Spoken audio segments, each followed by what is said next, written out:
était le génie musical derrière les Beach Boys. Brian Wilson a formé le groupe en 1961 avec ses frères Dennis et Carl, leur cousin Mike Love et un voisin, Al Jardine.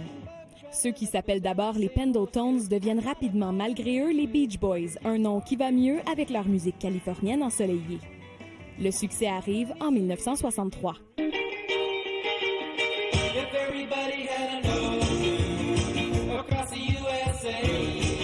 Au même moment, de l'autre côté de l'océan, la Beatlemania bat son plein. Les Beach Boys et les Beatles sont à la fois de grands rivaux et des musiciens qui entretiennent une admiration mutuelle. Il va vouloir développer le son des Beach Boys.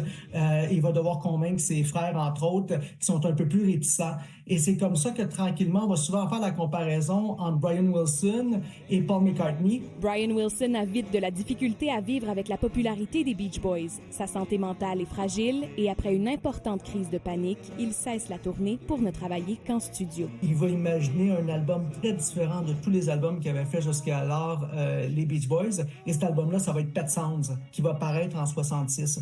Or, Pet Sounds, c'est un monument de l'histoire des musiques populaires. Au fil de la décennie 70, ses problèmes de santé persistent et sa consommation de drogue et d'alcool s'intensifie.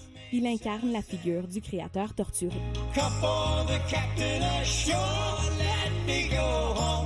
Brian Wilson entretient parallèlement dans les années 90 et 2000 une carrière solo et celle avec les Beach Boys qui n'ont jamais cessé d'être actifs.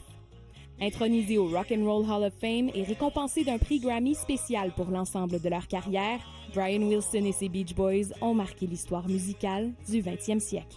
Christine Manzo, TVA Nouvelles.